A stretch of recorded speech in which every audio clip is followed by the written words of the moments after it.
मैं दुनिया में कदम रखने ही वाला था कि दाई यकायक चीख पड़ी है, मैया बच्चा तो उल्टा आ रहा है। सब औरतों ने मुंह पर हाथ रख लिए और झांक झांक कर देखने लगी जैसे कोई अनोखी बात हो रही हो। सारे जमाने में बच्चे उन्होंने सर के बल पैदा होते हैं। मेरे ख्याल में गलत तरीका था। आदमी जहां जाता है उसे पैर के बल जाना चाहिए, ना कि सर के बल। मैं अपनी तरफ से सीधा पैदा होने की रिवायत कायम कर रहा था, जिसे ये औरतें उल्टा कह रही थी। सच है, औरतों की अक्ल उल्टी होती है। बहरहाल इस उल्टा पैदा होने का मुझे सारी जिंदगी बड़ा फायदा हुआ। जैसे ही मैं बाहर खुले में आया, दाई ने हाथ से सोचकर मेरी आलाइश अलहदा की। मुझे उलट पलट कर देखा। कमरे में काफी अंधेरा था और दाई की नजर भी खासी कमजोर थी। उसने हाथ से मजीद टटोल कर अपना पूरा इत्मीनान कर लिया, फिर चिल्लाई, अरे बेटा है बेटा। उसके बाद हर तरफ से मुबारक सलामत का शोर मच गया। अब सारी औरतें मुझे संभालने या पोषने लपेटने में लग गई। मेरी बुआ बेचारी, मैं अपनी वालिदा को बचपन से बुआ कहता चला रहा हूँ, उनके हाल पर छोड़ दिया गया। उनके मुंह पर थकी थकी सी मुस्कुराहट थी। किसी ने कहा है आमिना को 5वां बेटा मुबारक हो, तो मुझे पता चला कि मुझसे पहले 4 हज़रात और भी इस मंजिल से गुजर चुके हैं। दीनी रस्म है कि पैदाइश के बाद बच्चे के कान में अजान दी जाती है। घर के सारे बुजुर्ग अपनी अपनी रोजी की फिक्र में गए हुए थे। तलाश करने पर हमीद मामू मिले, जो बाहर चबूतरे पर अपनी बुलबुल शहरोज को पिस्ते बादाम का चोगा खिला रहे थे। उस बुलबुल ने अभी कली महल्ले में एक बड़ा मैच जीता था। मामू को बुलाया गया, वो जल्दी जल्दी कमीज पाजामा और टोपी पहनकर अजान देने आ गए। अब हमीद मामू पेशेवर मौलवी तो थे नहीं, नमाज भी साल में 2-3 बारी पढ़ते थे। अजान देते वक्त जोश में 3-4 तकबीरें ज्यादा पढ़ गए। दूसरा मसला यह था कि हमारे मामू थोड़ा सा हकलाते भी थे। इस तरह 4 तकबीरों की 11 तकबीरें बन गई।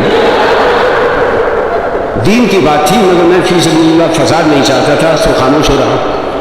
उस जमाने में पैदाइश की रिपोर्ट पुलिस में लिखवाने का रिवाज नहीं था। इसका मुझे आज तक नुकसान ये हुआ कि आज तक अपनी सही तारीख पैदाइश मालूम नहीं हुई। पासपोर्ट और वीज़े का फॉर्म भरते हुए बड़ी दुश्वारी होती है। मुझे एक तकरीब खास तौर पर याद है, इसका ताल्लुक मेरी अपनी ज़ात से है। ये मेरी खतने की तकरीब थी, जो पता नहीं क्यों बड़ी धूमधाम से मनाई गई। पूरे घर की सफाई और चूने काली की गई और उसे रंगीन गुब्बारों और झंडियों से सजाया गया। सारा घर मेहमानों से खचाखच भरा हुआ था। देवें खनक रही थी, एक हंगामा बरपा था। मेरे कपड़े बहुत उमदा थे, सफेद रेशम का कुर्ता, लट्ठे का पाजामा, सुनहरी ब्रोकेड की शेरवानी, सर पर गोटा लगी चांद तारे वाली टोपी, गले में ताज़ा फूलों के हार। लोग मेरी लिए तरह तरह के तोहफे और खिलौने लाए थे। बुआ जानती थी कि मेरे लिए बेहतरीन खिलौना एक दुल्हन हो सकती थी, सो उन्होंने इसका भी इंतजाम कर दिया।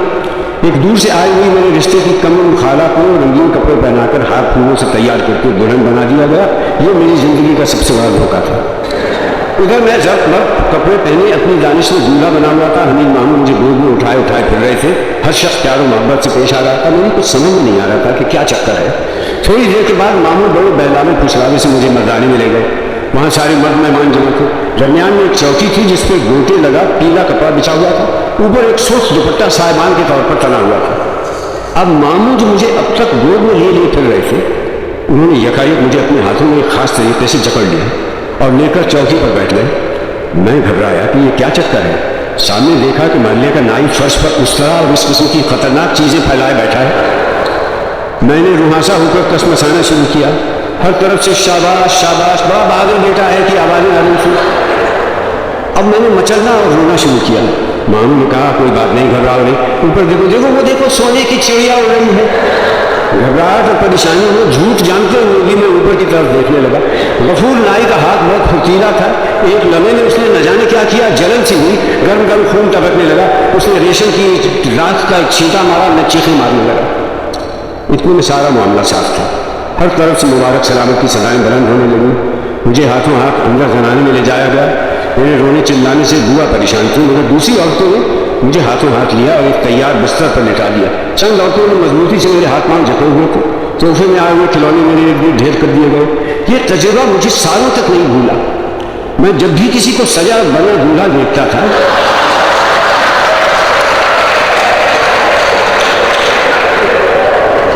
तो हैबत तारी हो जाती थी कि अब इसके साथ भी यही कुछ होने वाला है।